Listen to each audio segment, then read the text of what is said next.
yang berlaku tak mampu diubah, namun aku belajar daripada setiap langkah. Luka yang tinggal tak lagi menjadi beban. Alamak, aku dah terlambat. Daniel, kenapa kamu lambat? Maafkan saya cikgu, saya terbangun lambat. Cikgu tengok orang yang sama je yang lambat. Maafkan saya cikgu.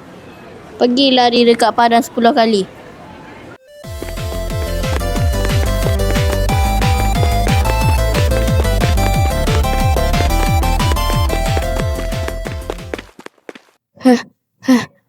Penatnya.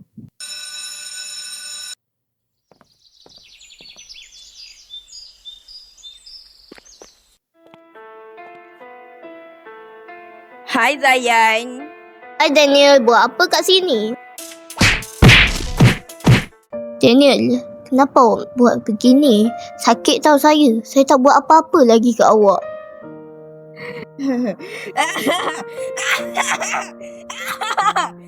Ha, kau buat salah banyak benda kan? Memang langsung tak berguna, betul kan?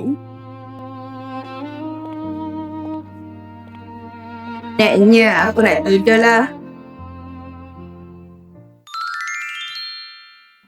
Ibu, kenapa ibu ada kat sini? Kenapa kamu membuli Zayan tadi?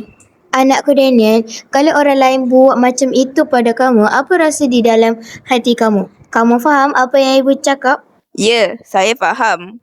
Bagus. Esok kamu minta maaf kat Zayan. Okey, Mak. Esok harinya. Zayan, sini sekejap. Kenapa Daniel pada aku ni? Ya, ada apa? Aku nak minta maaf pasal semalam. Ya, aku maafkan.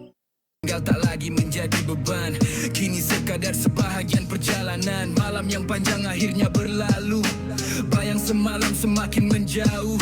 Aku tak lupa tapi aku tak terikat dengan kisah lama yang pernah menyekat. Dulu aku diam simpan semua rasa, biar hati retak, biar jiwa tersiksa.